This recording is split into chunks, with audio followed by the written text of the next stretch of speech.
kalau nggak lulus ya nggak apa-apa, kalau lulus alhamdulillah kan Ya. gitu.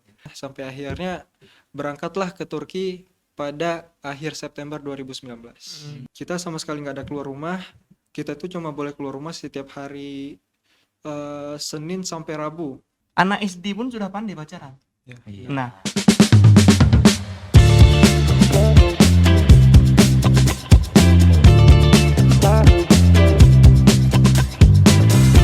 Assalamualaikum warahmatullahi wabarakatuh. Waalaikumsalam warahmatullahi wabarakatuh. Alhamdulillah hari ini kita kedatangan tamu istimewa dari saudara kita, tepatnya yang berada di dari Turki nih, yang hari ini berkunjung ke pesantren Tahfiz Quran Nurul Azmi, yang insya Allah hari ini akan menceritakan pengalamannya untuk para santri yang hari ini ya bisa memotivasi bagaimana pengalaman Abang Harisa ini belajar di negeri Turki. Gimana? Masa itu kameranya di situ bukan di sini. Gimana? Bang Harisa dulu nih yang pertama Ya. karena jauh ya. Siap, Silakan siap. Bang Harisa. Gimana nih? Pengalaman Bang Harisa ini Masuk mengenai ketika pertama kali, apa sih motivasi Bang Harisa ketika belajar ke Turki? Oke, Ah. baik. Jadi sedikit cerita. Sebenarnya kenapa saya akhirnya bisa berangkat ke Turki itu juga sebuah ketidaksengajaan. Karena emang sudah ada ambisi dari dulu, bahkan dari SD ya. Pasti ya, Bang. Dari SD udah ada keinginan untuk bisa melanjutkan studi ke luar negeri setelah menyelesaikan SMA gitu kan. Nah, tapi pada kenyataannya setelah SMP, SMA, waktu itu di sekolah itu terlalu sibuk untuk ikut ekstrakurikuler, organisasi dan lain sebagainya, sehingga persiapan untuk melanjutkan studi ke luar negeri itu nol lah bisa dibilang.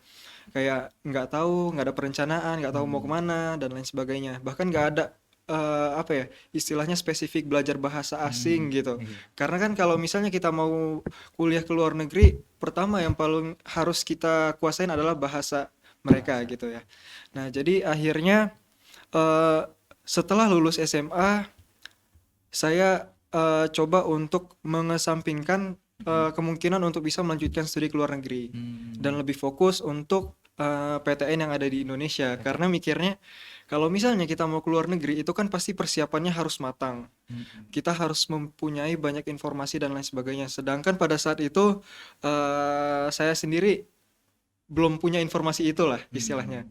Nah, hingga akhirnya 1 bulan setelah saya lulus SMA, dapatlah informasi bahwa ada salah satu universitas di Turki yang mengadakan tesnya di Indonesia, lebih tepatnya di Jakarta. Oh, di Jakarta. Nah, ya. Pada saat itu ada niat untuk sedikit mencoba-coba peruntungan. Kalau nggak lulus ya nggak apa-apa, kalau lulus alhamdulillah kan gitu. Nah, jadi daftarlah akhirnya untuk mengikuti tes masuk ke universitas Turki tersebut, dan persiapan untuk mengikuti tesnya itu benar-benar kurang dari 2 minggu. 2 minggu ya. Ha. Luar biasa. Jadi kayak ya udah, kalau misalnya maksudnya nggak benar-benar dipersiapkan, kalau lulus alhamdulillah, enggak ya udah nggak apa-apa. Jadi gitu aja konsepnya. Nah, Jadi spontanitas ya. iya benar. Itu waktu Bang Harisa nih kan udah punya keinginan nih keluar negeri. Ada nggak hambatan dari orang tua? Mengizinkankah orang tua atau tidak? Ya alhamdulillah orang tua sangat mendukung lah dan sangat mensupport, karena emang background orang tua yang juga lulusan luar negeri ya kuliahnya. Jadi mereka tentunya sangat mensupport lah, karena anaknya juga ternyata punya keinginan yang sama dengan mereka dulu pada saat masih muda gitu kan. Mudah ya. Ya. Nah, jadi berangkatlah ke Jakarta, ikut ujian masuknya, setelah itu pulang lagi. Waktu setelah selesai ujian itu nggak ada kayak rasa optimis untuk bisa lulus di ujian tersebut. Ya pasrah aja gitu. Pasrah ya. Ya karena emang saya sendiri sadar karena persiapan yang kurang dan lain sebagainya. Mungkin teman-teman, soalnya waktu itu yang ikut tes nggak hanya dari Indonesia. Ada sekitar 300 orang yang berasal dari Indonesia, Jepang, Malaysia, Brunei, Vietnam, Thailand dan negara-negara sekitar karena universitasnya ini mengadakan ujiannya hanya di 11 negara di seluruh dunia. Termasuk Indonesia ya Bang. Salah satunya Indonesia dan yang di Indonesia ini baru tahun kedua sebenarnya. Oh, baru tahun kedua. Iya. Gitu. Pada tahun 2019 kemarin ya. Iya. 2019 kemarin tahun kedua diadakan di Indonesia. Hmm. Nah, jadi nunggulah sebulan setengah kalau nggak salah baru akhirnya pengumuman dan alhamdulillah lolos ke tahap selanjutnya. Oh, lolos. Ada sekitar 40-an orang yang lolos ke tahap selanjutnya dari 300 orang yang ikut tes pertama kali. Gitu. Nah, lalu tes selanjutnya yaitu pemilihan jurusan. Kan yang tadi pertama itu tes untuk mendapatkan nilai. Mendapatkan nilai. Nah, Ya. setelah kita dapatkan nilai, kita masukkan ke jurusan. Nah, jadi setiap jurusan itu punya standar nilai minimum. Nah, kita coba cocokkan dengan nilai yang kita dapatkan supaya kita bisa keterima di universitas tersebut gitu kan. Nah, akhirnya kita ajukan lagi, nunggulah sekitar sebulan lagi dan alhamdulillah ternyata keterima lagi gitu kan. Alhamdulillah dan akhirnya setelah keterima itu langsung ngurus visa pelajar, terus beli tiket dan lain sebagainya sampai akhirnya berangkatlah ke Turki pada akhir September 2019. Jadi yang membuat ketika Bang Hepsa lulus nih di universitas tersebut, terbayang nggak jurusan itu akan Bang Harisa ambil? Ya sebenarnya dulu waktu SMA Harisa sendiri ngambilnya jurusan IPA ya, sains gitu kan. Tapi waktu kuliah ini Harisa mau mencoba pindah ke jurusan yang lebih ke sosial gitu. Ya, Dan akhirnya Harisa ngambillah manajemen bisnis. Waktu itu ada 3 pilihan sebenarnya.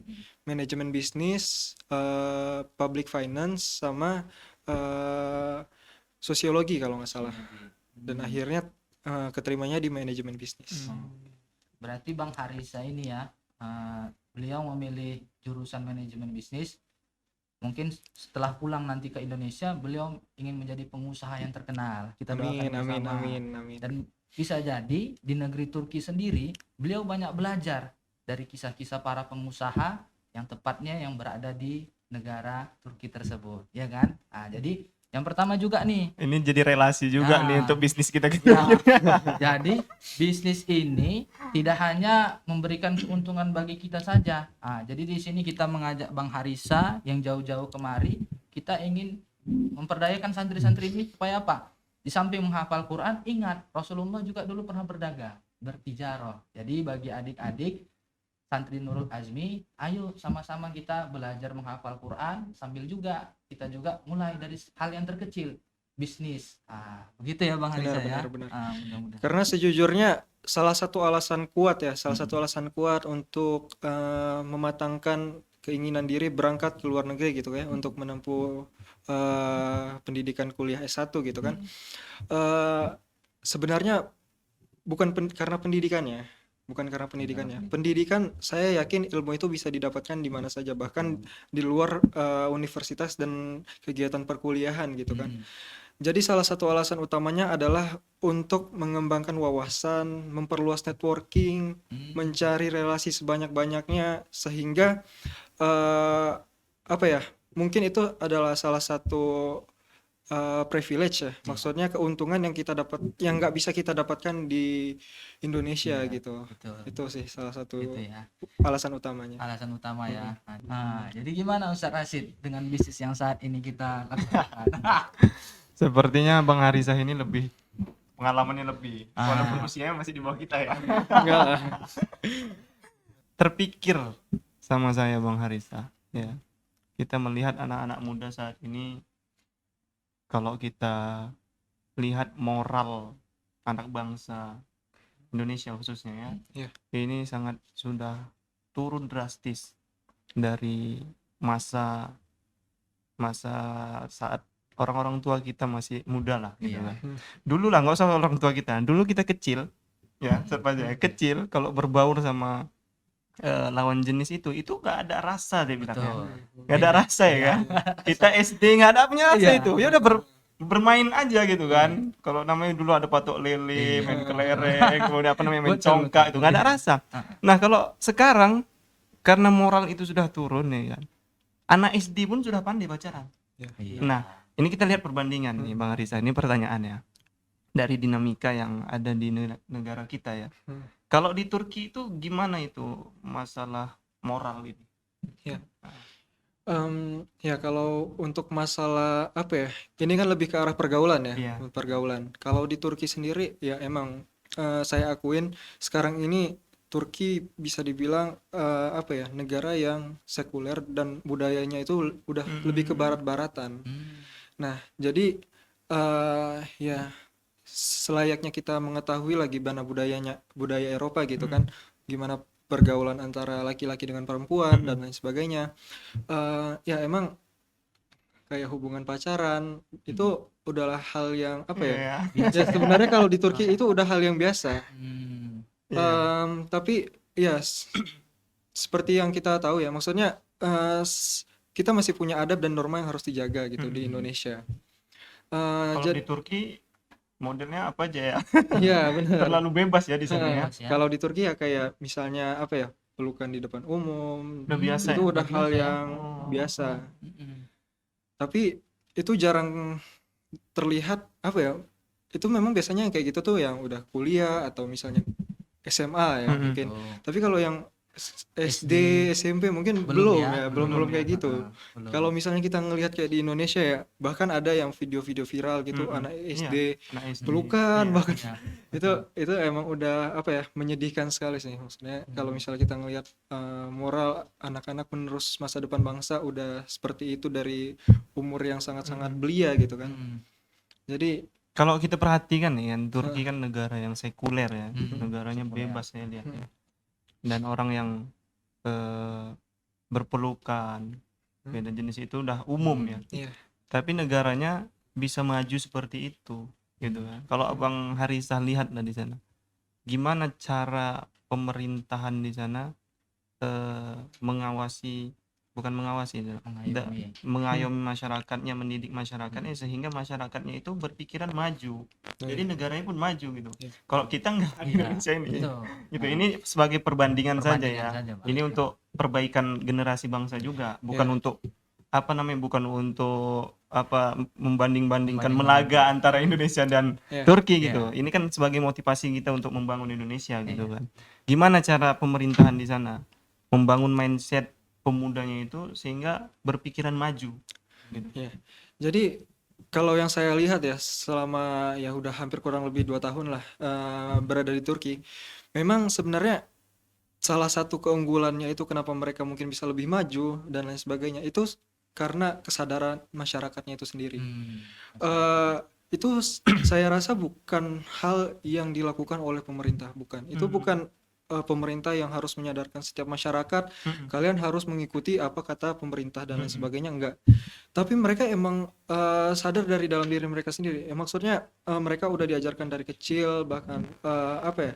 Saya melihat apa ya, kayak tingkat simpati dan empati masyarakat Turki Tinggi itu ya? lebih tinggi daripada Di Indonesia. di Indonesia.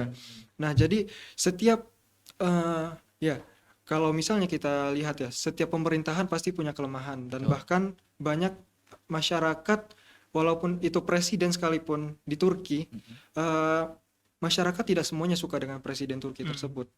Tapi setiap kebijakan ataupun peraturan ataupun apa ya, anjuran yang dikeluarkan oleh pemerintah Turki bahkan oleh masyarakat yang tidak menyukai presiden tersebut ikut pun ya? diikuti.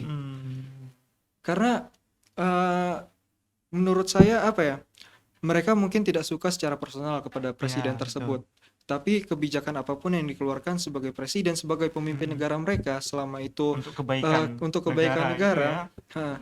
nah itu diikutin oleh masyarakatnya. Dan peraturan ataupun kebijakan yang dikeluarkan oleh pemerintah sana pun bukan kebijakan yang istilahnya nggak jelas gimana peraturannya ke depannya. Memang pemerintah Turki itu saya akuin kebijakan dan peraturan yang dikeluarkan oleh mereka itu jelas dan sangat detail. Nah, sehingga kami pun enggak bingung nih untuk ngikutinnya. Kayak misalnya pada saat lagi pandemi sekarang ini kan, Turki itu sempat lockdown ya, sempat lockdown bahkan sampai 2 bulan waktu itu. Kita 2 bulan ya. kita sama sekali nggak ada keluar rumah. kita tuh cuma boleh keluar rumah setiap hari Senin sampai Rabu.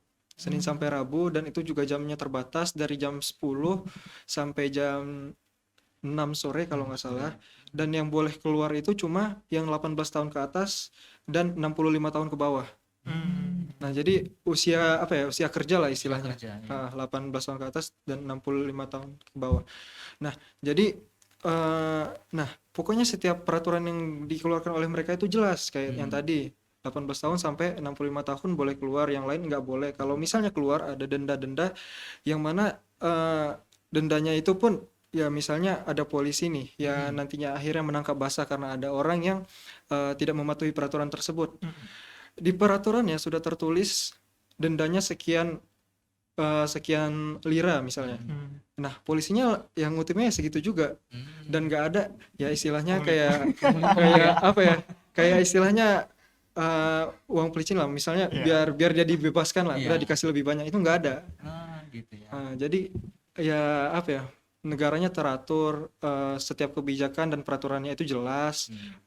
Istilahnya aparatur negaranya pun ya kalau kita bilang lurus lah istilahnya. Ya. Jadi karena pemerintahannya bagus, aparatur negaranya juga bagus, kesadaran masyarakatnya juga bagus gitu, sehingga saya rasa itulah alasan kenapa Turki bisa menjadi negara maju seperti sekarang.